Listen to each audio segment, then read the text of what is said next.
March 25, 1972. The air on Wall Street was thick with uncertainty. The stock market was a labyrinth of risk and reward. But amidst the chaos, a quiet opportunity was unfolding. An opportunity that would launch one man into immortality among the investment community. In an era marked by the rise of political turmoil, anti-war efforts, and significant social and cultural changes, the financial world took a back seat to most of the global affairs. For the individuals on Wall Street, however, they were grappling for an edge, and the window for success was beginning to tighten. Meet Charlie Munger, the secret prodigy of the investment world, and the right-hand man to Warren Buffett. Behind his unassuming demeanor lay a mind sharp as a razor, and a vision that would change the game forever. Having a degree in mathematics from the University of Michigan and a law degree from Harvard, Warren Buffett attributed Munger with having the best 30-second mind in the world. Both men grew up in Omaha, Nebraska in the early 1930s, although they did not formally meet until 1959. From that moment on, the course of financial history changed forever. The conversation that unfolded that night wasn't about grandiose plans or strategic alliances. It was a meeting of minds, a shared understanding of the rational and disciplined approach to investing. A lifelong friendship would form, laying the foundation for a collaboration that would span decades and elevate both men to legendary status in the world of finance. Chapter 1.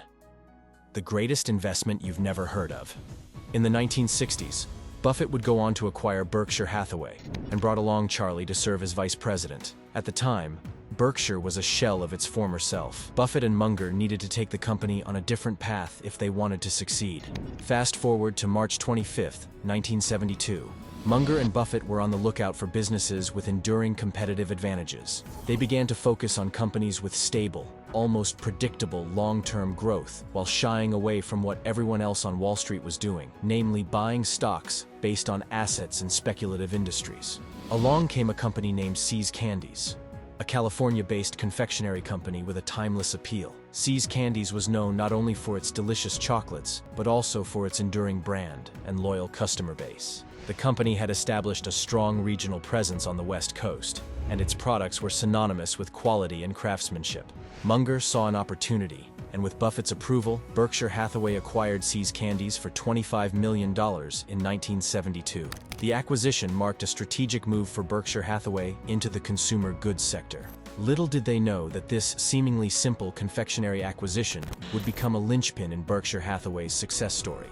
It was a strategic move that showcased the brilliance of Buffett and Munger's investment philosophy.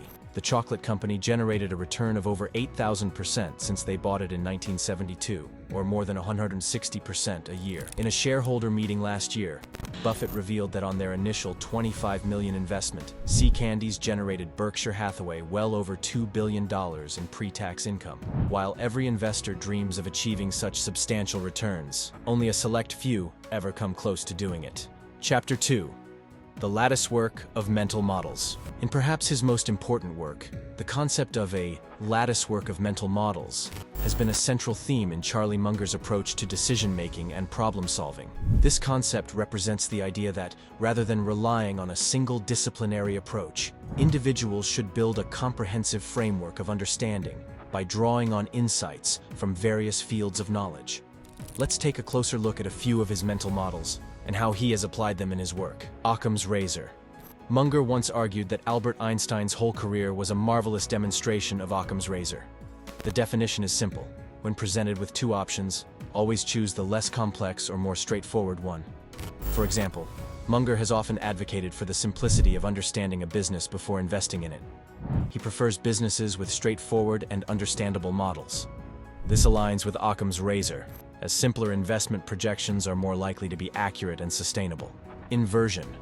Instead of determining what you need to do to achieve a goal, identify what you must avoid. Munger has used this mental model his entire life to make good decisions, or rather, to not make poor decisions. An example Munger once referred to was when he served as a meteorologist during World War II. His job was to predict the weather and clear pilots for flights. Using inversion as his method of thinking, he would invert the problem and ask himself, what if I wanted to kill a lot of pilots?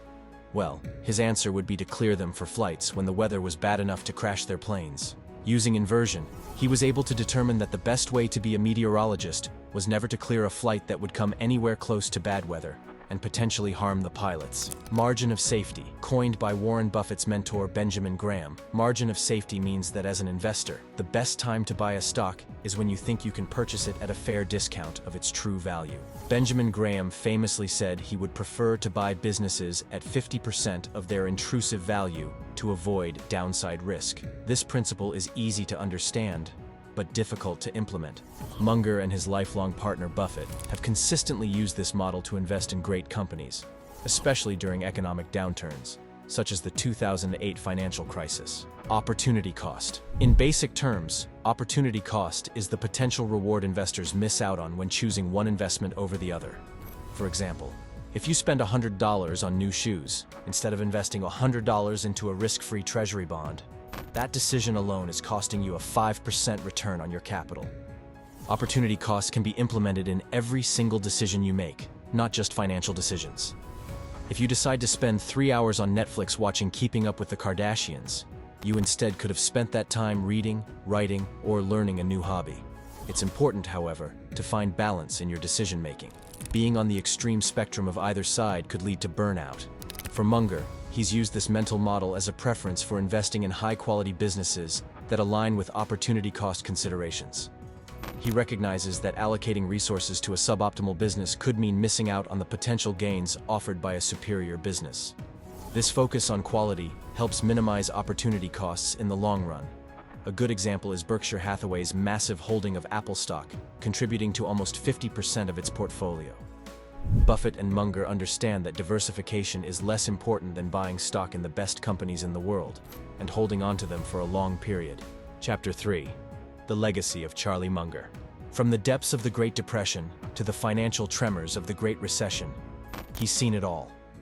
Munger recalls a time when the minimum wage was 40 cents an hour. At 99 years old, with a current net worth of $3 billion, Munger still dominates the financial world and will undoubtedly go down in Wall Street history as one of the greats. Anytime he is interviewed, he brings in millions of viewers, eager to hear his point of view. His legacy is multifaceted, encompassing his contributions to the fields of investing, business, education, and philanthropy. His partnership with Warren Buffett has shaped Berkshire Hathaway into a global powerhouse.